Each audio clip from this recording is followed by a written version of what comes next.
Nosso canal tem como objetivo principal trazer vídeos e materiais para o crescimento de sua fé e comunhão com Deus. Tudo é preparado com muito temor, oração, jejum e estudo sério das Escrituras. Convidamos você a se tornar um patrocinador e cooperador com o verdadeiro Evangelho. Semeie com sua oferta para que possamos produzir mais vídeos e alcançar muito mais vidas para Jesus. Se inscreva em nosso canal, curta e compartilhe os vídeos. Seja um multiplicador das boas novas. Gente amada, gente querida, obrigado por me receber de novo com carinho aí no seu coração. Eu creio que esse é um dos livros mais lidos no mundo, no meio cristão e até no meio não cristão. Ele foi escrito pelo pastor Rick Warren, pastor de uma grande igreja na Califórnia. E o título deste livro é Uma Vida com Propósitos. Você pode adquirir este livro com facilidade. Essa é uma edição luxo, né, que eu ganhei de um amigo muito querido, o Luciano Mauri, meu irmão, meu amado. E eu estou hoje com você nesta jornada de 42 semanas de crescimento espiritual, 42 semanas de uma vida com propósito. O crescimento espiritual é determinante para o crescimento em todas as outras áreas de nossa vida. Foi assim que Jesus nos ensinou. E hoje nós estamos na terceira lição. E eu quero repetir aquela recomendação que sempre passo para você. Escolha um horário agradável do dia para ouvir este vídeo. Ele requer sua atenção. Eu cito aqui inúmeros versículos bíblicos. Você pode conferi-los. Chame esse tempo de tempo com Deus. Não pode ser o pior. Para Deus tem que ser sempre o melhor. Faça isso. Vamos à nossa terceira lição? A terceira lição é linda e ela tem uma pergunta. O que dirige a sua vida? E temos aqui um versículo de Eclesiastes, capítulo 4, verso 4, escrito por Salomão, o sábio Salomão. Percebi que o que faz os homens correrem atrás do sucesso é a inveja. E Thomas Carlyle usa aqui uma frase chocante. O homem sem propósito é como um barco sem leme. Ele é como um vira-lata, um nada e um ninguém. Eu estou lendo este livro endereçado a você, mas o grande beneficiado tenho sido eu. Quando fiz o resumo deste livro e quando recebi essas verdades para o meu coração e continuo recebendo, então eu quero deixar bem claro que eu estou participando desse projeto junto com você. E tudo aqui que diz respeito a você, diz respeito a mim também. Eu não sou melhor do que você em absolutamente nada. A vida de todo indivíduo é dirigida por algo. Que motriz dirige a sua vida? Nós sabemos que, com base em Atos 10:38, Jesus foi dirigido pelo Espírito Santo e andou por todo lugar fazendo bem, curando a todos e libertando a todos os oprimidos pelo diabo. Essa era a força motriz de Jesus, o Espírito Santo. Que ele seja a nossa força motriz. Centenas de circunstâncias, valores, emoções podem dirigir sua vida. Eis aqui 5 dos mais comuns. Muitos são dirigidos pela culpa. Permitem que o passado controle o seu futuro. E eu quero compartilhar com você que Deus tem me curado nessa área da minha vida. Eu já sofri muito com o passado. Mas Deus vem me curando com o seu bálsamo a cada dia e me ensinando a olhar para frente. Punem-se a si mesmas. Quando Caim pecou, sua culpa afastou-o da presença de Deus, que disse: você será um fugitivo errante do mundo. Gênesis 4:12. Esse quadro descreve a maioria das pessoas hoje em dia andar pela vida, fugindo, sem propósito. Lembram daquele filme de Harrison Ford, O Fugitivo? Ele passa o filme todo fugindo. E Deus não quer que você fuja dos propósitos que Ele tem para o seu coração. Somos produto de nosso passado, mas não precisamos ser prisioneiros do nosso passado. O propósito de Deus não é restringido pelo nosso passado. Ele tornou um assassino chamado Moisés num grande líder. Ele tornou um covarde chamado Gideão num corajoso herói. E ele também pode fazer coisas maravilhosas com o restante de sua vida. Deus é especialista em dar às pessoas um novo começo. A Bíblia diz: como é feliz o homem que tem suas desobediências perdoadas e seus pecados cobertos. Salmo 32, versículo 1. O segundo motivo: muitos são dirigidos pelo ressentimento e pela raiva. Em vez de aliviar a dor por meio do perdão, revivem-na continuamente em pensamento. Calam-se, se irritam. O ressentimento machuca mais o ofendido que a pessoa que o ofendeu. Enquanto o ofensor provavelmente já se esqueceu do insulto e seguiu em frente, você continua angustiado em sua dor, perpetuando o que aconteceu. Não faça isso. Você apenas se machuca com a amargura. Para seu próprio bem, aprenda com o passado e mande-o para bem longe.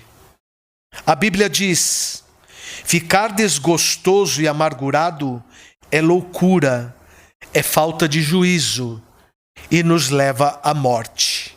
Jó capítulo 5, versículo 2. O terceiro motivo é: muitos são dirigidos pelo medo. Experiências traumáticas, expectativas fantasiosas, lar extremamente severo, predisposição genética, podem ser grandes oportunidades por terem medo de correr riscos. O medo sempre esteve presente na minha vida, desde a infância. E eu já compartilhei isso com os meus discipuladores e amigos e tenho tido vitória nisso. O medo, ele é muito real, ele é muito presente e nós temos que enfrentá-lo no poder de Jesus e do Espírito Santo. O medo é o encarceramento voluntário que o impedirá de se tornar o que Deus pretende que você seja. Você deve agir contra isso com as armas da fé e com as armas do amor. A Bíblia diz: no amor não há espaço para o medo.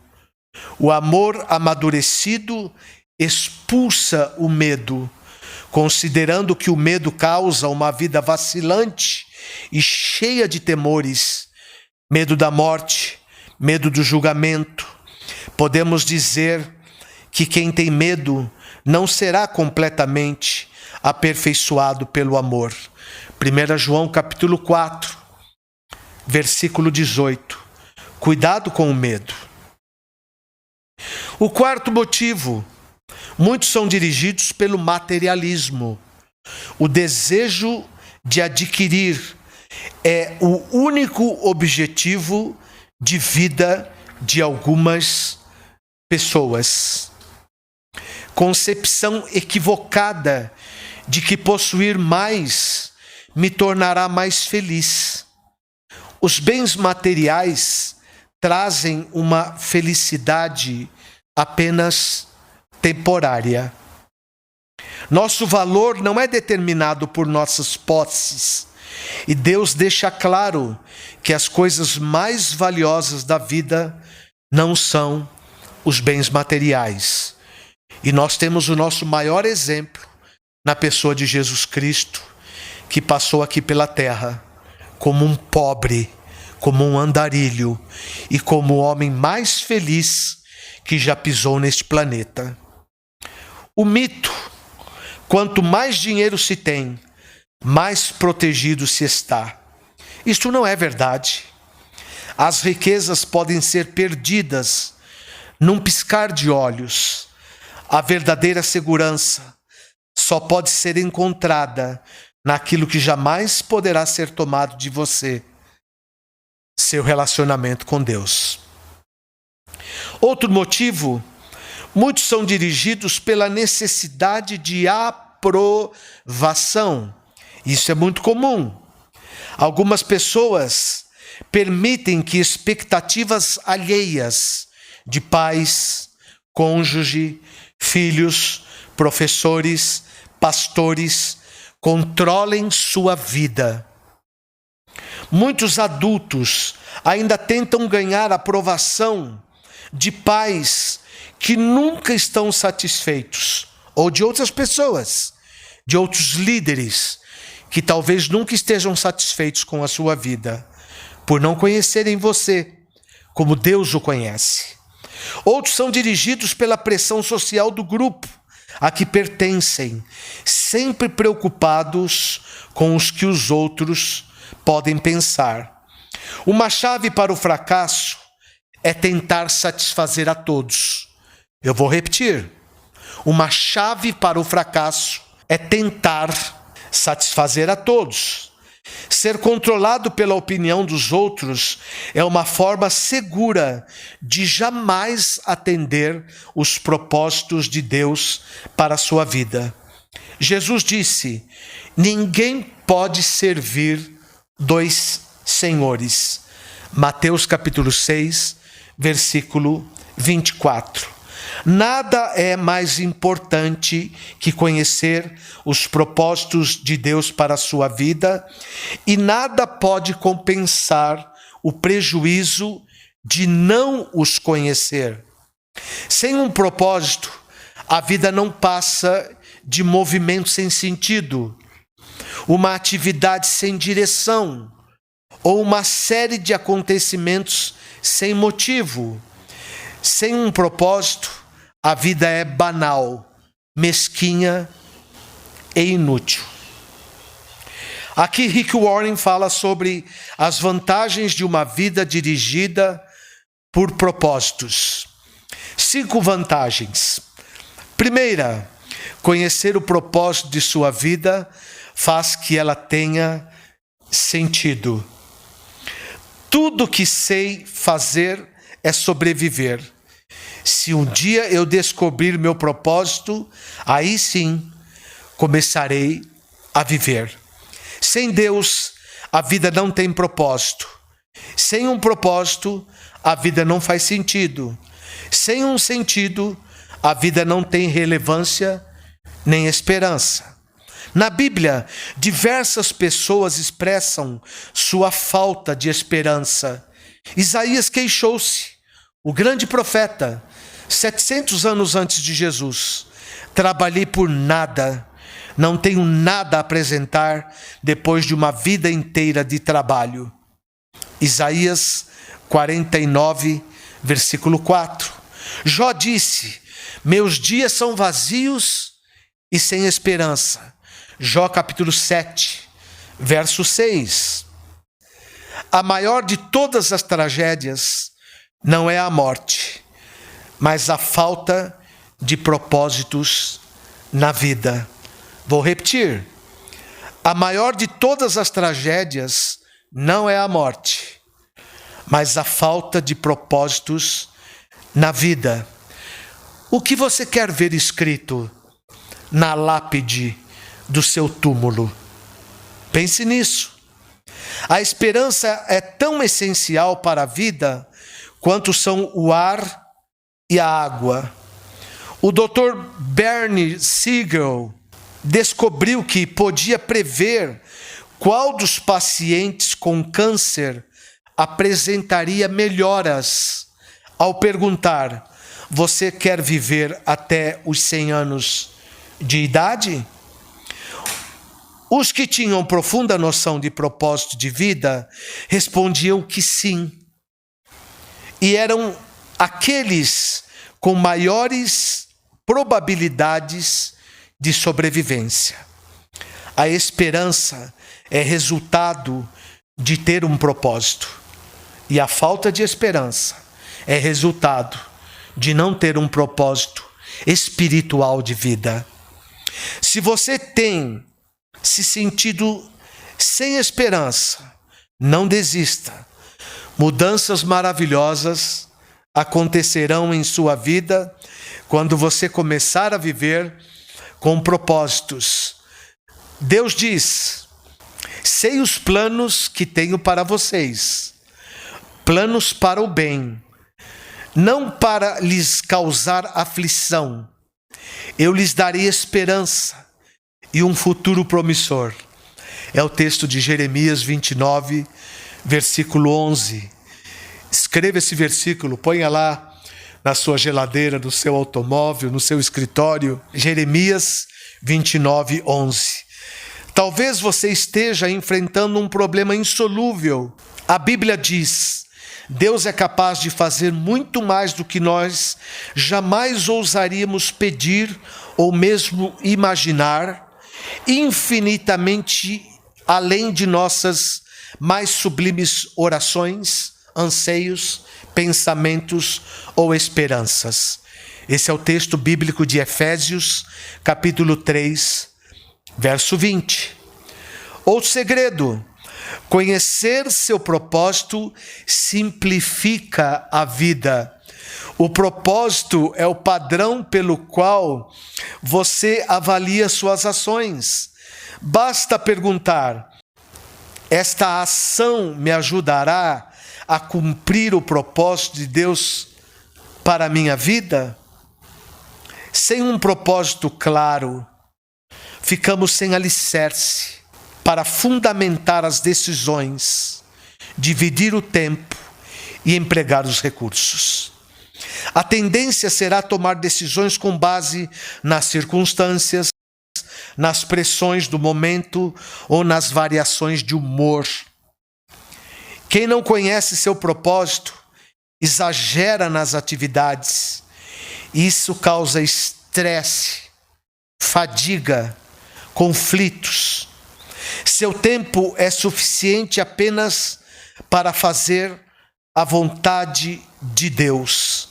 Se não consegue realizá-lo por completo, significa que está tentando fazer mais do que Deus pretendia que você fizesse. Ou possivelmente está assistindo muito a programas de televisão. Uma vida dirigida por propósitos conduz-nos a um estilo de vida mais simples, a uma agenda mais saudável. A Bíblia diz: a vida presunçosa e cheia de pompa é uma vida vazia, mas a vida simples e sincera é uma vida plena. Provérbios, capítulo 13, versículo 7. Isto também leva à paz de espírito. A Bíblia diz: tu, ó Senhor, dás a paz e prosperidade às pessoas que têm uma fé firme, às pessoas que confiam em ti. Versículo 3 do capítulo 26 de Isaías. Na versão mais tradicional diz: tu, Senhor, conservarás em perfeita paz aquele que tem um propósito firme. Outro segredo: Conhecer seu propósito ajuda a estabelecer prioridades.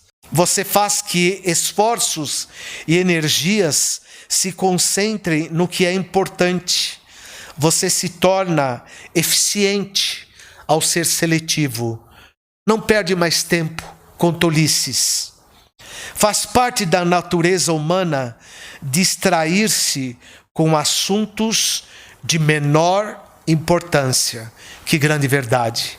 Muitas pessoas são como giroscópios, rodopiando num ritmo frenético, sem jamais chegar a lugar nenhum. Sem um propósito definido, você ficará mudando de rumo, de emprego, de relacionamento, de igreja, na esperança de que cada mudança seja definida ou preencha o vazio em seu coração. Falta de foco e falta de propósito produz tudo isso. A Bíblia diz: não se descuidem, tentem entender o que Deus quer de vocês. Efésios 5:17.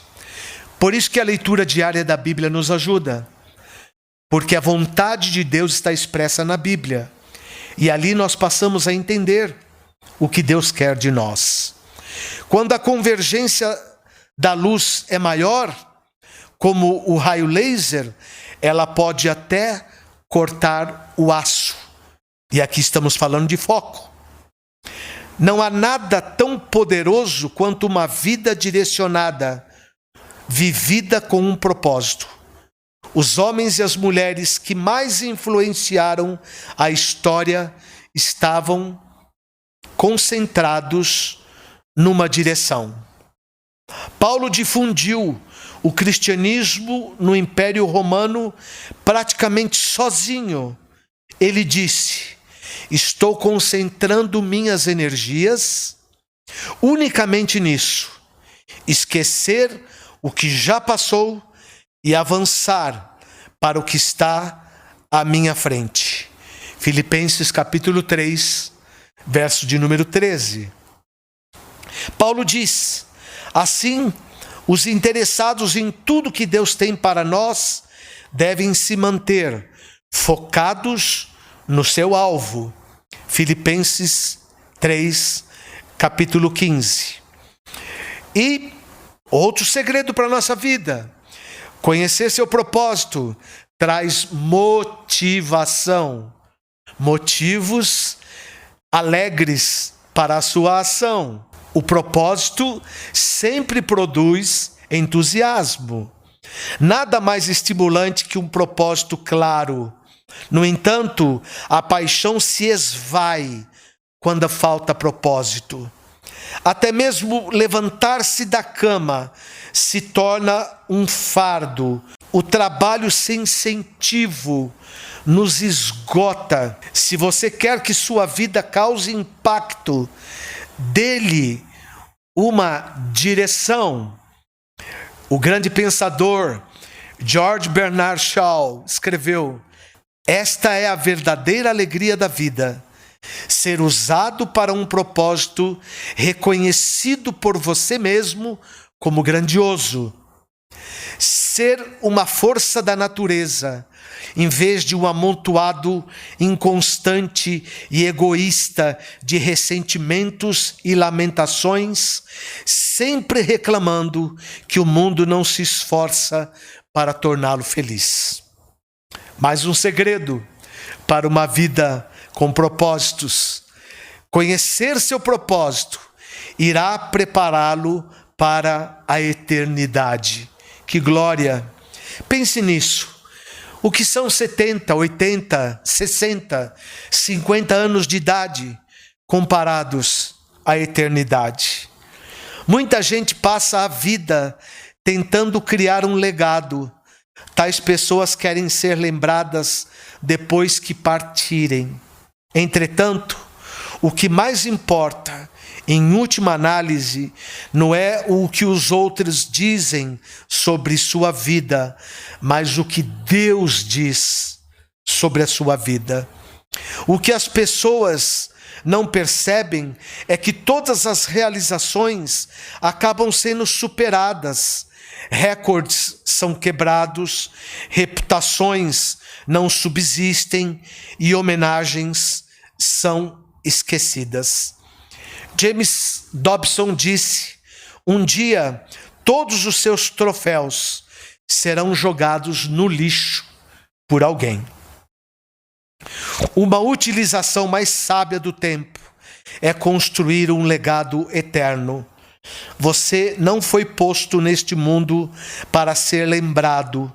Você foi colocado aqui a fim de se preparar para a eternidade. Você está se preparando para a eternidade?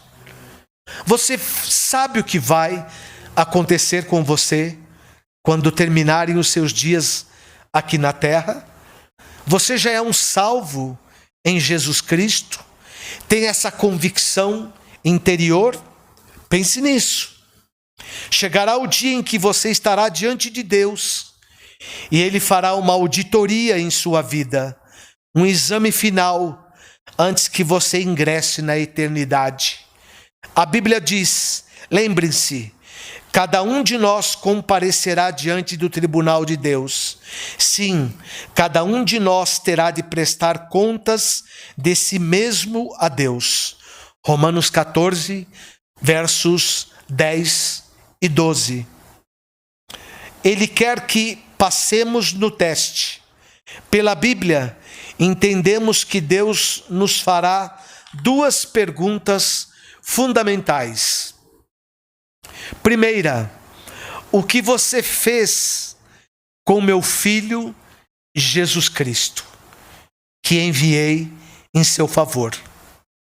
Você aceitou o que Jesus fez por você? Aprendeu a amá-lo e a confiar nele? Jesus disse: eu sou o caminho, a verdade e a vida. Ninguém vem ao Pai senão por mim. João 14, 6. A segunda pergunta que Deus fará será: o que você fez com o que eu lhe dei?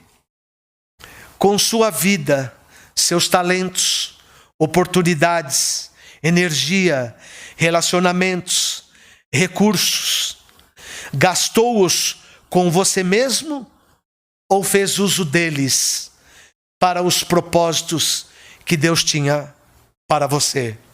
Prepará-lo para estas duas perguntas é o objetivo deste livro. A primeira irá determinar onde você passará a eternidade. A segunda determinará o que você fará na eternidade. Ao terminar este livro, você estará pronto para responder a estas duas perguntas.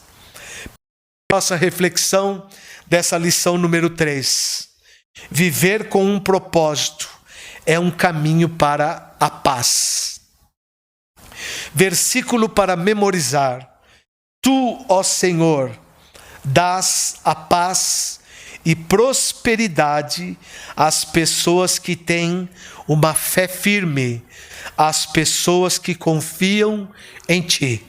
Isaías, capítulo 26, verso 3. Pergunta para meditar. Na opinião de minha família e de meus amigos, o que dirige a minha vida? O que eu desejo que a dirija? Pergunte para sua família, pergunte para seus amigos, na sua opinião, o que dirige a minha vida? E eu oro, quero orar agora por você, para que Cristo, para que o Espírito Santo dirija a sua vida. Romanos capítulo 8 diz que os filhos de Deus são dirigidos pelo Espírito Santo. Pai, obrigado. Obrigado por essa lição maravilhosa. Obrigado por esse ensinamento tão profundo, por essas verdades espirituais relacionadas, Senhor, com a nossa vida, com os nossos propósitos aqui na terra e com a pergunta tão importante: o que dirige a nossa vida? Espírito Santo, que estas sementes brotem no nosso coração, para a glória de Deus Pai, Deus Filho e Deus Espírito Santo. Amém. Não se esqueça, o Pai te ama e eu também.